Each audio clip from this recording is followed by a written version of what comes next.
கர்த்தர் நல்லவர். அல்லேலூயா.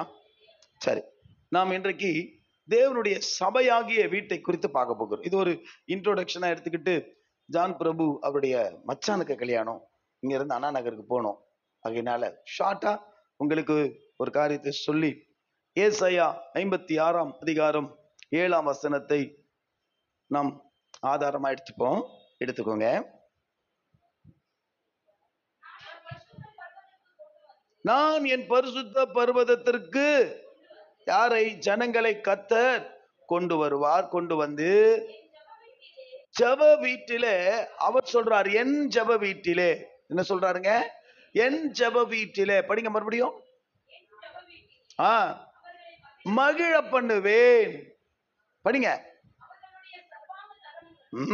அவருடைய பலிகளும் என் பலிபீடத்தின் மேல் அங்கீகரிக்கப்பட்டிருக்கும். என்னுடைய வீடு சகல ஜனங்களுக்கும். அல்லேலூயா. வேகமா தெலுங்குல ஒருத்தர் வாசிருங்க எனக்காக, வேகமா.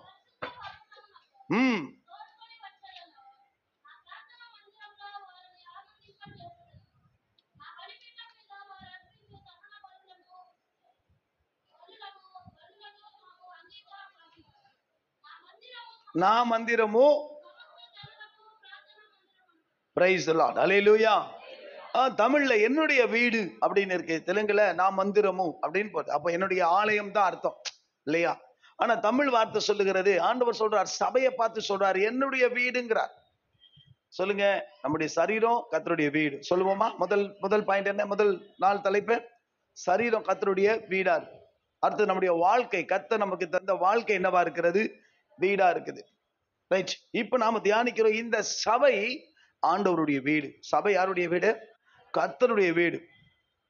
அந்த ஒரு மென்டாலிட்டி, அந்த ஒரு தாட், அந்த ஒரு சிந்தை ஒவ்வொருத்தருக்கும் நமக்கு இருக்கணும். அல்லேலூயா. எப்ப ரட்சிக்கப்பட்டு சபைக்குள்ள வந்துட்டோமோ அப்போ நாம என்ன செய்யறோம்னா, ஒரு குடும்பத்துக்குள்ள வந்திருக்கிறோம். ரைட். அப்போ நான் திரும்ப சொல்லுவேன், ஒரு குடும்பம்னா சுவரு, 4 சுவரு, கூரை, அதுக்கெல்லாம் அப்புறமா நம்ம போகலாம். ஆனா சபையை பத்தியில பார்க்கும்போது சபை ரொம்பவும் முக்கியமான ஒண்ணா இருக்குது. அல்லேலூயா சொல்லுவோம். அப்போ எப்பயும் ஒரு வீட்டுக்கு அஸ்திவாரம் முக்கியமோ, ஒரு வீட்டுக்கு தூண்கள் பில்லர்ஸ் முக்கியமோ, ஒரு வீட்டுக்கு வால் என்ட்ரன்ஸ் எல்லாம் முக்கியமோ, அதே போல சபைக்கு இதெல்லாம் இந்த மெட்டீரியலா கிடையாது, நீங்க தான் அது எல்லாமே. பக்கத்துல பார்த்து சொல்லுங்க. இப்ப நான் ஒரு பேப்பர்ல அங்க உட்கார்ந்துட்டு எழுதினேன், அது எப்படி எங்கே? எபேசியர் 2 அதிகாரம் எடுத்துக்கொள்வோம். என்னுடைய பரவாயில்ல, எபேசியர் 2 அதிகாரம் எடுத்துக்கோங்க. பைபிள் எடுங்க, டக்குன்னு பைபிள் எடுங்க. என் பேக்ல இருந்து பைபிள் எடுங்க.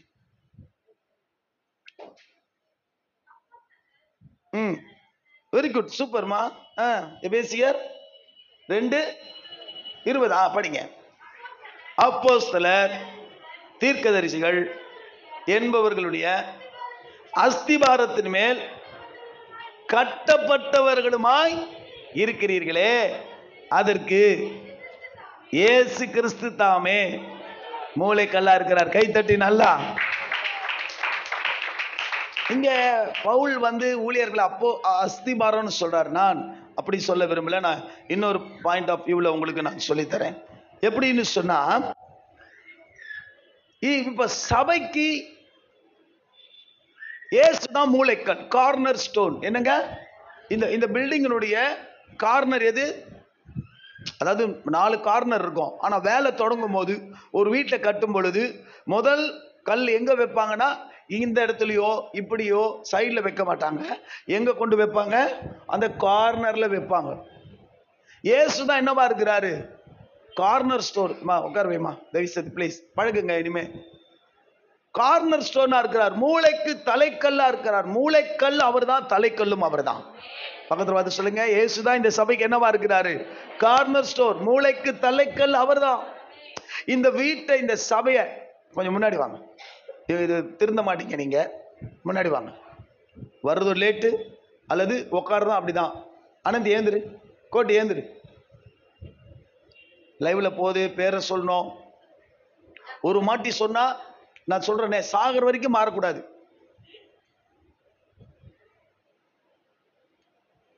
சொல்லுங்க திரும்ப.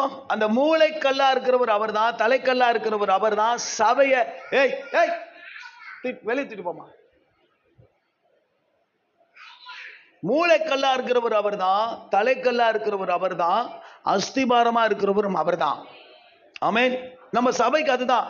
இது பாஸ்டர் பவுல் பாலாஜி உருவாக்கின சபை அல்ல. இதற்கு நான் ஒரு ஒரு காரணக்கர்த்தாவா நான் சொல்லி இருக்கிறேன்ல, ஒரு ஒரு கட்டடத்துக்கு ஒரு மேஸ்திரியை போல குடும்பமா இதை கன்வெர்ட் பண்ணும் பொழுது இந்த குடும்பத்துக்கு ஒரு தகப்பன் ஸ்தானத்துல, அல்லேலூயா. ஆனா அந்த வீட்டுக்கு எப்படி கீழே கூட்டு போறோம்.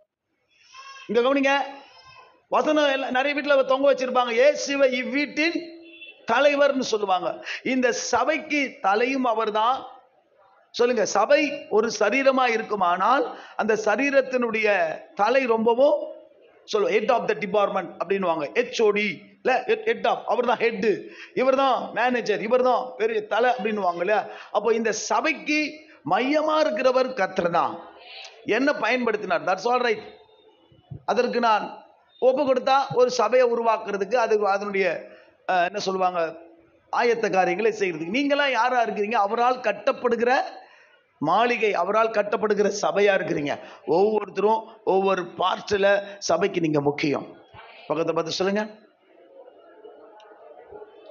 படிங்க, தெலுங்குல எடுத்துக்கோங்க. அவர் மேல் மாளிகை முழுவதும் இசைவாய் இணைக்கப்பட்டு, இதான் நோக்கம். சபை நோக்கம் என்ன தெரியுமா? நீங்க ஆண்டவருக்காக கட்டப்படணும். சபைய நல்லா புரியுங்க. மிஸ்யூஸ் பண்றதுனா என்ன தெரியுமா? அவங்களுக்காக பயன்படுத்துறது. ஒரு சபைக்கு வந்து சபையின் காரியத்துல அவங்க நோக்கம், ஒருத்தன் வியாதிக்காக வந்து சுகமாயிட்டு ஓடி போறது போல, பேய் பிசாசு பிடிக்கப்பட்டு விடுதலை ஆயிட்டு ஓடி போறது போல, சபைக்கு வந்து ஏதோ ஒரு காரியத்தை பிடிங்கிட்டு எடுத்துக்கிட்டு ஓடுறது போல ஓடி போறானா, அது யோசித்து பாருங்க. அவன் இசைவா என்ன செய்யப்படவில்லை, கட்டப்படவில்லை. தெலுங்குல படிங்க அந்த வார்த்தையை.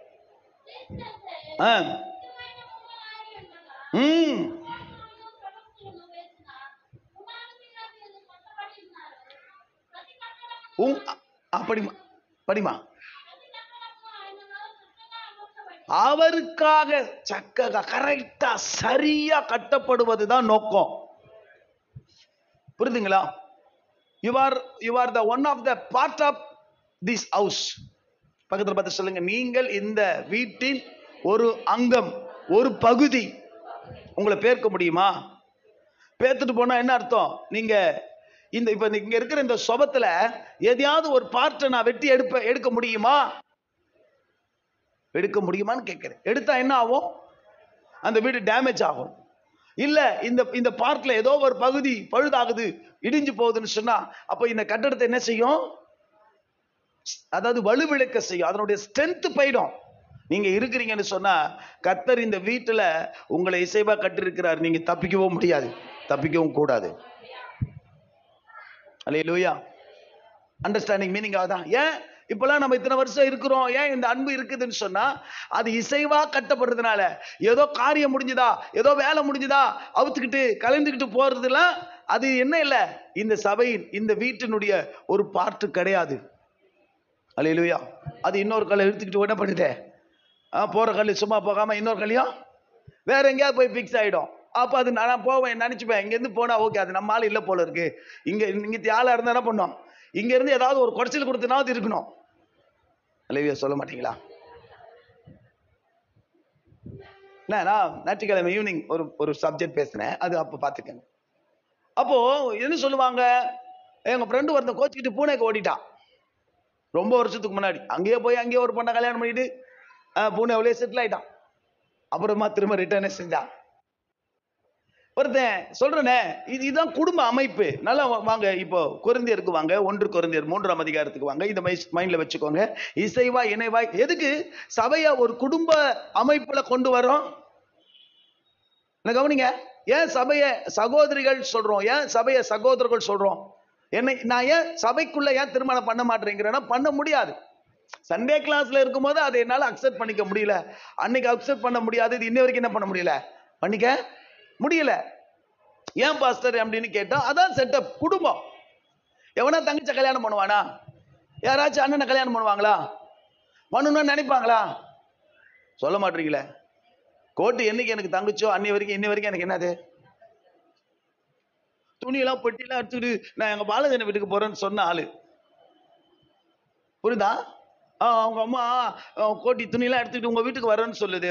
ஐயோ, அப்ப ஜட்காபுரத்துல இருக்கிறேன்.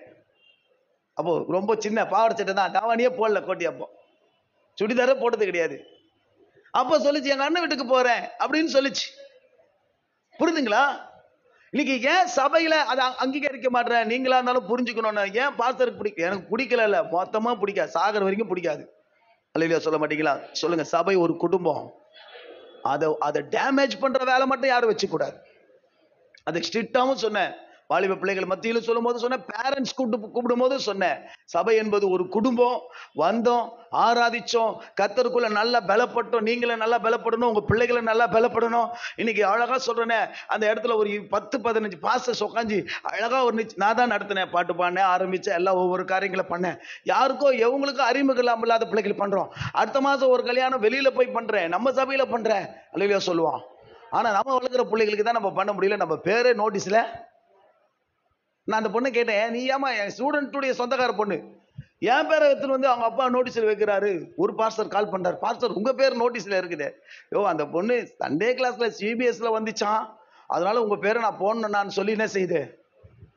அல்லேலூயா சொல்லுவான். எங்கெல்லாம் யாரெல்லாம் அசிங்கப்படுத்துற அவமானம் பண்ண நினைக்கிறாங்களோ எங்கேயோ ஒரு இடத்துல கர்த்தர் கனப்படுத்துவார். 2 நாள் துரத்தி வந்து ஜான் பிரபு நோட்டீஸ் வச்சுட்டு போயிருக்காரு. அது இருக்கு பாருங்க. நான் திரும்ப அதுதான் சொல்ல, சபை என்பது படிங்க. இப்ப கொரிந்தியர் சொன்ன, கொரிந்தியர் படிங்க, நம்ம போலாம், நிறைய வசனங்கள் போலாம். நான் எவ்வளவு 10 நிமிஷத்துல முடிச்சிடறேன், சீக்கிரம். 1 கொரிந்தியர் 3ஆம் அதிகாரம் 10ஆம் வசனத்தை படிங்க. 1 கொரிந்தியர் 3:10. எனக்கு அளிக்கப்பட்ட தேவ கிருபையின்படி புத்தியுள்ள சிற்பாசாரியை போல. அப்ப சொன்னல, நாங்கள் அஸ்திபாரம் கிடையாது. இப்ப யாருன்னு சொல்றதுன்னா, யாரா? பில்டர். இங்கிலீஷ்ல போட்டிருக்கு பில்டர்னு போட்டிருக்கு, தெலுங்குல என்ன பண்ணீங்க அப்படின்னா என்ன? கட்டுறவன், கொத்தனாரு, வேலைக்காரன், அதான் மேஸ்திரி. பவுல் சொல்றாரு, புத்தியுள்ள ஒரு சிற்பாசாரியை போல உங்களை அஸ்திபாரம் போட்டு என்ன செய்யறோம்? படிங்க, மறுபடியும் படுவா. கட்டுகிறோம்.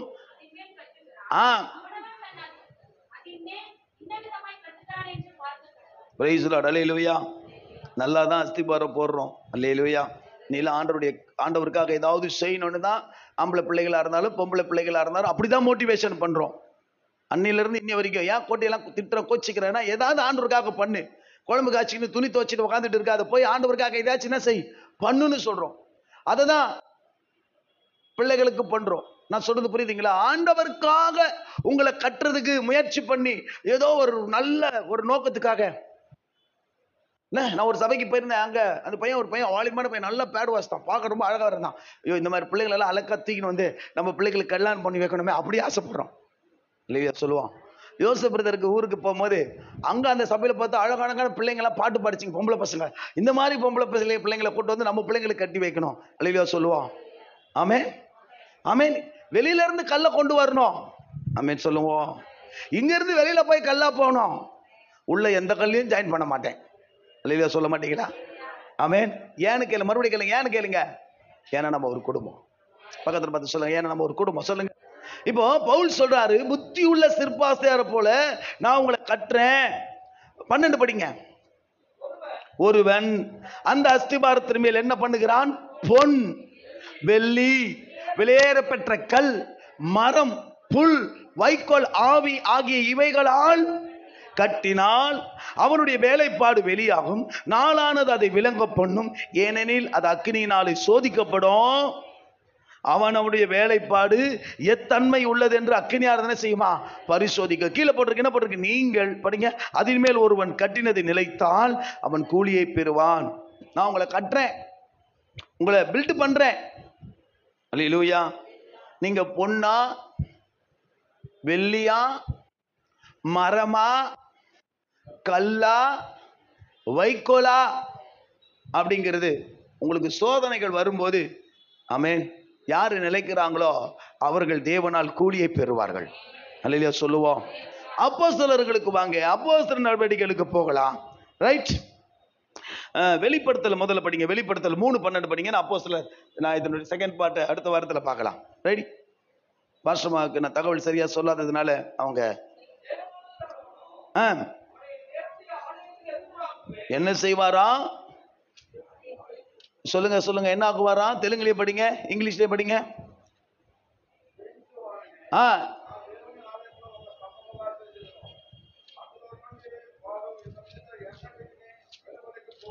ஏன் இங்க நிறைய தூணு காணாம போச்சு? பில்லர் ஆஃப் படிங்க, இங்கிலீஷ்ல என்ன போட்டிருக்கு படிங்க. ஆமா, நிறைய பேர் இந்த சபையில பில்லரா டெம்பிளா வைக்கணும்னு சொன்னா, நான் தான் சொன்னேன், எப்படி ஒரு கல்லை பேத்துட்டு போக முடியாதோ அதே போலதான் இந்த சபைக்கு ஆதாரமா இருக்கிற தூண்கள் என்ன செய்ய முடியாது, பேத்துட்டு போக முடியாது. சிலரை கர்த்தர் சபைக்கு என்ன ஆக்குவார்? யார தெரியுமா? எவன் ஜெயிக்கிறானோ அவனை தூணாக்குவார். அல்லேலூயா. எல்லாருக்கும் பிரச்சனைகள், எனக்கு உங்களுக்கு எல்லாருக்குமே என்ன வரும்? அதை யார் ஜெயிக்கிறாங்களோ அவங்க சபையில ஏதோ ஒரு மூலையில இருக்க மாட்டாங்க. நான் எங்கேயோ ஒரு சபையில மூலையில இல்ல, நான் போய் பின்னாடி உட்கார்ந்தாலும் என்னை இழுத்துட்டு எடுத்துட்டு வந்து முன்னாடி உட்கார வச்சாங்க. காரணம், பையன் நல்ல பையனா இருப்பான். அல்லேலூயா. நான் சொல்றது புரியுதா? வெளியில எல்லாம் போறான். ஆமே. எங்க பாஸ்டர் என்னையே கேட்டார், ஏன் பாலாஜி நம்ம சர்ச்சில யாருமே உனக்கு பிடிக்கலையானார். ஐயா, நீங்க தான் இப்படி விதையை போட்டு வளர்த்து கடைசியில என்ன இப்படி ஒரு கேள்வி என்ன பண்ணிட்டீங்க கேட்டுட்டீங்க.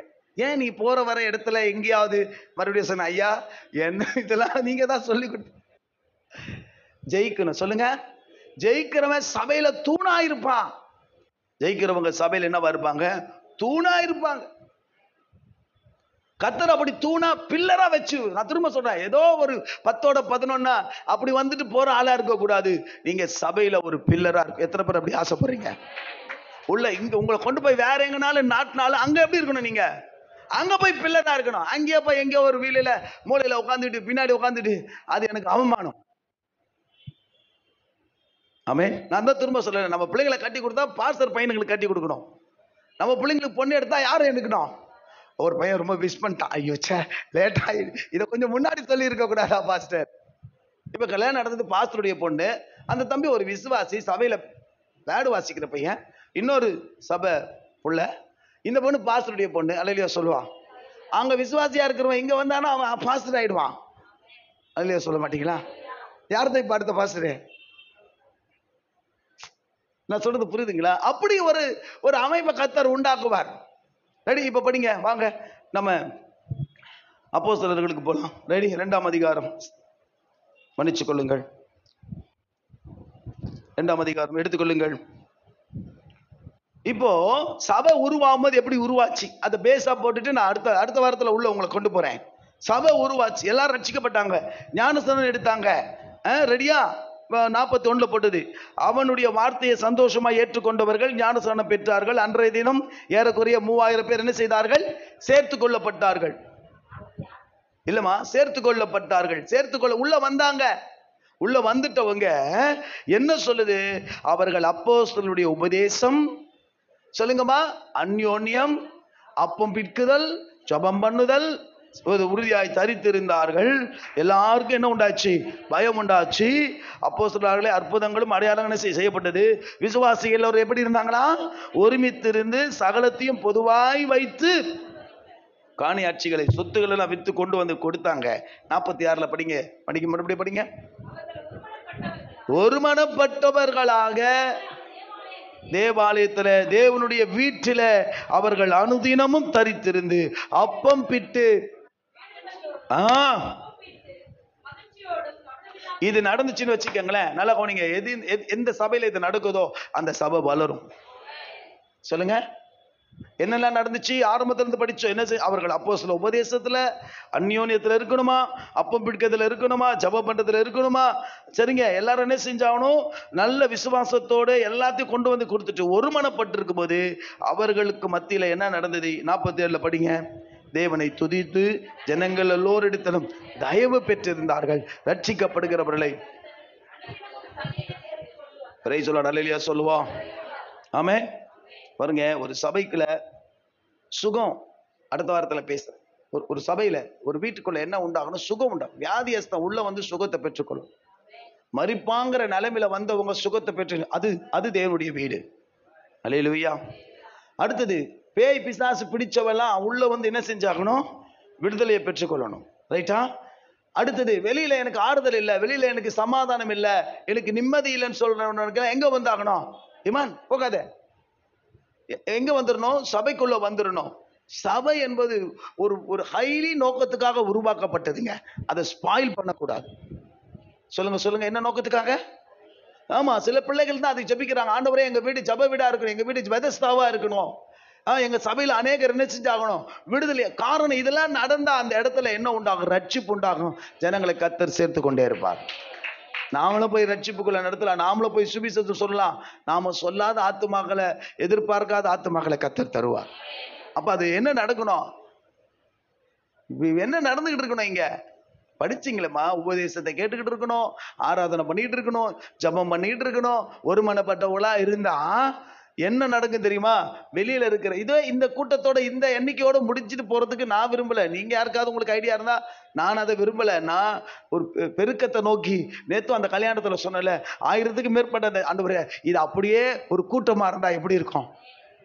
மொத்தம் 9 இன்ஸ்ட்ருமெண்ட், வயலின் இருக்கு, கிட்டார் இருக்கு, வீணை இருக்கு, தபலா இருக்கு, தோலாக் இருக்கு, பேட் இருக்கு, ட்ரம்ஸ் இருக்கு, கீபோர்டு இருக்கு, பேட் இருக்கு, மொத்தம் 9 இன்ஸ்ட்ருமெண்ட். அல்லேலூயா. ஆசைப்பட்ட ஆண்டவரே, இந்த இன்ஸ்ட்ருமெண்ட்டுக்கு மத்தியில நம்மள நீக்க விட்டா எப்படி இருக்கும்? இத்தனை கூட்டத்தை அப்படி ஆராதனைக்குள்ள நடத்தினா, புரியுதுங்களா? இதுக்கு நடக்க காரணம் என்ன நடக்கணும்? சபை அப்படி ஒரு வீடா இருந்தா அதை கர்த்தர் அப்படி நடத்துவான். அல்லேலூயா. சொல்லுவோம், கண்களை மூடுவோம். நேரம் ரொம்ப அதிகமாக கடந்து போகுது. நான் இன்னும் உங்களுக்கு டீட்டெயிலா ஒரு வசனத்தை படிக்கலாமா? சரி, ஏசாயா 60:18 படிச்சுங்க ப்ளீஸ். அடுத்த வாரத்தில் இதெல்லாம் ஒரு ஒன்லைன் மாதிரி போட்டிருக்கேன், படிங்க. Price the Lord. ஏசாயா 60:18. சபையில இனி எந்த கொடுமையும் நடக்கக்கூடாது. நான் போட்டுட்டேன், இதனால புரிஞ்சுக்கங்க. வாலிப பிள்ளைகள் மத்தியில் போட்டாச்சு. இது வந்து குடும்பம், இது வந்து சபை. கன்வெர்ட் பண்ணி வாயால சொல்லிட்டாங்க, என் தங்கைகள் எல்லோரும், அல்லேலூயா, இவர்களும் சொல்லிவிட்டார்கள், எங்கள் அண்ணன்கள், கூட பிறக்காத உடன் பிறப்புகள் நாங்கள் அப்படின்னு சொல்லியாச்சு. ஜபமும் பண்ண விட்டாச்சு. ஆண்டவரே எங்க தங்கச்சிங்களெல்லாம் பாதுகாத்துக் கொள்ளுங்க. அல்லேலூயா. இன்னும் பொம்பளை பசங்களை தான் கூடி ஜெபிக்க வைக்கல. அவங்க எங்க கூட ஜெபிக்கும் போது இன்னைக்கு நைட்டு ஜெபிப்போம். அல்லேலூயா. வாண்டடா கொடுப்ப வாலிப பிள்ளைகளுக்காக ஜெபி. ஆண்டவரே எங்க தங்கச்சிகளை பாதுகாத்துக் கொள்ளும். அல்லேலூயா. ஆமென். உன் கூடவே பிறக்கணும், உன் கூட நடக்கணும்னு பாடுற அளவுக்கு ஆக்கி விட்டுறணும். ஏன் சொல்லுங்க? அப்பதான் சபை அநேகருக்கு ரட்சிப்பா இருக்கும். இல்லைன்னா 4 பேருக்கு கேலி கிண்டலாம் பரியாசமா 20 வருஷம் நடத்தி ஊழியை செஞ்சுட்டு அதுக்கு ஆளாக கூடாது. இனி கொடுமையோ நாசமோ இந்த சபையில கேட்கப்படாது. சபையின் மதில்கள், சுவர்கள் ரட்சிப்பா இருக்கும், வாசல் துதியா இருக்கும். சொல்லுங்க. இது எதுக்குதான்? எவனோ ரோட்ல போறவரெல்லாம் கிண்டல் பண்றதுக்கும் பரியாசம் பண்றதுக்கும், அங்க போ கல்யாணம் பண்ணிட்டோம், அங்க போறியா அவனுக்கு கல்யாணம் பண்ணி, அப்படி பரியாசம் பண்றதுக்காக என் வாழ்க்கை. இல்லைன்னா என் திரும்பவும் சொல்லுவேன், என்னை விட்டு ரொம்ப அழகா டிராயிங் பண்ணிட்டு இதை விட இன்னும் வேற மாதிரி போயிட்டு எங்கேயோ போயிட்டு இருந்திருப்பேன். என்னை கொண்டு வந்து வச்சது அநேகருக்கு ரட்சிப்பா இருப்பதற்காக, ஒரு சபையை கர்த்தருக்காக உருவாக்குறதுக்காக. இந்த கோணிக்கடை மட்டும் இல்ல, வால்டாக்ஸ் ரோட்ல ஒரு பெரிய இடத்தை வாங்கி கட்டி உருவாக்குவதற்கு. கண்களை மூடுவோம், செபிப்போம். அவங்க உட்காருங்க. ஈமான், நன்றி, நல்ல ஸ்தோத்திரம் பண்ணி. ஹல்லேலூயா. நன்றி. நல்ல வாய்களை தருந்த ஆண்டவரே, எங்க சபை ஒரு குடும்பமா மாறணும், எங்க சபை ஒரு வீடா மாறணும். சபைக்குள்ள ஆண்டவரே நல்ல ஜபமும் துதியும் ஸ்தோத்திரம் இருக்கணும்.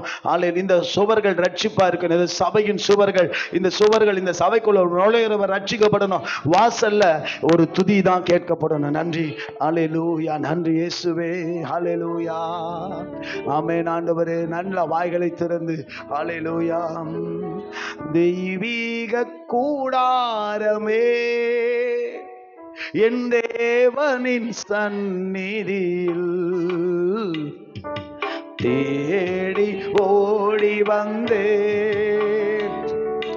தேவிட்டாத பாக்கியமே, தெய்வீக கூடாரமே, என் தேவனின் சந்நிதியில் தேடி ஓடி வந்தே, எல்லாமே இணைந்து தேவிட்டாத பாக்கியமே, மகிமை மகிமை மாட்சிமை மாறாய நேசருக்கே, மகிமை மகிமை மாட்சிமை மாறாயன் இயேசுவுக்கே அப்பா. தூபமாய் நறுமணமா துதிகளை செலுத்துகிறோ. ஆண்டவருடைய ஆலயத்துல தூபமா நறுமணமாப்பா துதிகளை செலுத்துகிறோ. ஆனந்த தைலத்தா அபிஷேகியும் ஐயா அனல் மூட்டி எரிய வீடு அப்பா. உயிருள்ள பரிசுத்த ஜீவ பலியாக ஒப்பு கொடுத்தோமையா. மகிமை மகிமை மாட்சிமை மாறாயன் இயேசுவுக்கே. சரி சொல்லுவோமா? மகிமை மகிமை மாட்சிமை அப்பா மாறாயன் இயேசுவுக்கே சென்று சொல்லுவோம். தெய்வீக கூடாரமே என் தேவனின் சந்நிதியில் தேடி ஓடி வந்து நாப்பா தேவிக்காத வாக்கியமே. இது தெய்வீக கூடாரம். அல்லேலூயா. சபை தேவனுடைய வீடு. அல்லேலூயா. சபையில் இருக்கிற ஒவ்வொரு அங்கத்தினர்களும் உறவினர்கள், சகோதரன் சகோதரிகள். அல்லேலூயா அல்லேலூயா. ரொம்ப வயதுல மூத்தவர்களை தாய் ஸ்தானத்துல பாருங்க, ரொம்ப வயதுல மூத்தவர்களை தகப்பன் ஸ்தானத்துல பாருங்க, கொஞ்சம் பெரியவங்களை அண்ணனா பாருங்க, அக்காவா பாருங்க, நம்மளை விட கொஞ்சம் கீழே இருக்கிறவங்களை தங்கச்சியா பாருங்க, தம்பியா பாருங்க. அல்லேலூயா. சபை ஒருமனப்பட்டவர்களா தேவனை துதித்து மகிமைப்படுத்தும் பொழுது இந்த சபையை கர்த்தர் அநேகருக்கு ரட்சிப்பாக வைப்பார். இந்த சபைக்குள்ள நுழைகிறவர்களை துதிக்கிறவர்களாக வைப்பார். அல்லேலூயா. அதுக்கு தான் பாடுபடுறோம், அதுக்கு தான் உழைக்கிறோம், அதுதான் எதிர்பார்க்கிறோம். அதற்கு விரோதமா கசப்போ வெறுப்போ கோபமோ வைராக்கியமோ இதெல்லாம் வேலை, இச்சையோ அதெல்லாம் வேலை பண்ணிட்டு நான் பாரப்படுறதெல்லாம் ஜெபிக்கிறதெல்லாம் பிரயாசப்படுறதெல்லாம் அதுதான். ஆண்டவரே எங்களை இந்த பகுதிக்கு ஒரு ரட்சிப்பாக வைக்க வேண்டும் ஐயா. ஐயோ அந்த சபைக்கு போயிடாத, அதுக்கா இங்க இருக்கிற பிள்ளைங்க காத்துக்கிட்டு இருக்காங்க, பொம்பளை பிள்ளைகளா இருக்கட்டும் ஆம்பளை பிள்ளைகளா இருக்கட்டும், அதுக்காக காத்துக்கிட்டு இருக்காங்க. நான் சொல்றேன், சின்ன வயசுல ரட்சிக்கப்படுறதுக்கு முன்னாடி இங்க இருந்து சூளைக்கு போய் சைட் அடிக்க போவேன். அப்படியே பஸ் பிடிச்செல்லாம் போவேன்னு வச்சுக்கோ. நான் ரட்சிக்கப்பட்ட சபைக்குள்ள போய் இந்த தங்கச்சிகள் எல்லாம் பார்க்கும் போது அவங்க காட்டின அன்பு, சுகுணாக்கா மாதிரி பெரியவங்க, மேரி மாதிரி, பிரேமா மாதிரி எல்லாம் இவங்கெல்லாம் அன்பு, இவ்வளவு அன்பா இருக்கிறாங்களப்பா. அதை பார்க்கும்போது அவ்வளவு அன்பா அஃபெக்டா இருப்பாங்க, ரொம்ப ஐக்கியமா இருப்பாங்க. இன்னி வரைக்கும் அந்த அன்பு அப்படியே இருக்குல்ல. பிறகு சண்டே கிளாஸ் பிள்ளைகள் வரும்போது அந்த அன்பு மைண்ட் மாறி போச்சு இல்ல. அழகா இருக்கட்டும், என்னவா இருக்கட்டும். சபைக்குள்ள போன பிறகும் பிறகு சபையில இருக்கிற மற்ற பிள்ளைங்க, தெரியாத பிள்ளைகள் வரும்போது சபை ஒரு குடும்பம், இவ்வளவு நல்ல அன்பு கிடைக்குதப்பா, இவ்வளவு அன்பா இருக்காங்களே, இவ்வளவு ஐக்கியமா இருக்கிறாங்களே, தாய் தகப்பனா இருக்கிறாங்களேன்னு சொல்லி நம்முடைய சபை அப்படிப்பட்ட ஒரு ஐக்கியத்தை அன்பை கொடுக்கட்டும். அல்லேலூயா. மூத்தவர்கள் தகப்பன் ஸ்தானத்துல இருக்கட்டும், மூத்தவர்கள் தாய் ஸ்தானத்துல இருக்கட்டும், அம்மா அப்பான்னு கூப்பிடுற உறவோடு கூட, அண்ணா தங்கச்சின்னு கூப்பிடுற உறவோடு கூட. அல்லேலூயா. இந்த சபை அப்படி உருவாக கர்த்தர் அப்படி உருவாக்க, அதற்கு தான் அஸ்திபாரம் போடுறேன், அதற்கு தான் உபதேசங்களை கொடுக்கிறேன். இவங்களுக்கு வெறுப்பானாலும் கோச்சிக்கிட்டாலும் ஐ டோன்ட் கேர். ஏன்னா இந்த 2025 கர்த்தர் நமக்கு ரெகபோத்தை தர வேண்டும். எத்தனை பேர் விசுவாசிக்கிறீங்க? எத்தனை பேர் விசுவாசிக்கிறீங்க? இந்த 2025 ஒரு பெரிய ரெகபோத்தை, ஒரு விஸ்தாரத்தை சபைக்கும் இடத்துக்கும் ஆத்துமாக்களில் கர்த்தர் எல்லாவற்றிலும் கொடுக்க போகிறதற்காக கர்த்தருக்கு மகிமைப்படுத்துவோம். இந்த வீட்டை அநேகருக்கு மகிழ்ச்சியின் வீடாக, விடுதலையின் வீடாக, சமாதானத்தின் வீடாக, ஆசீர்வாதத்தின் வீடாக கர்த்தர் மாற்றுவார். பிரயாசப்படுவோம். இந்த பில்டர், இந்த கொத்தனாரா, சிற்பாசாரியா, நான் முயற்சி பண்றேன், அதுல ஒரு கர்த்தர் வெற்றியை தருவார். ஒருவளுக்கு வெற்றியை தந்திருக்கிறார். இன்னும் பரிபூர்ண அநேகர் சபையில வீணா இல்ல பெரிய நல்ல தூண்களாக நிறுத்துவார். ஆமென்.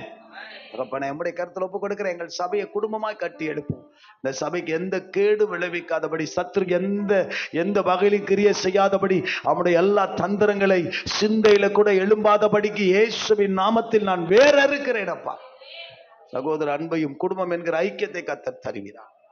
இயேசுவின் நாமத்தில் பிதாவே. ஆமென். God bless you. காணிக்கை எடுத்துக்கோங்க டக்குனு.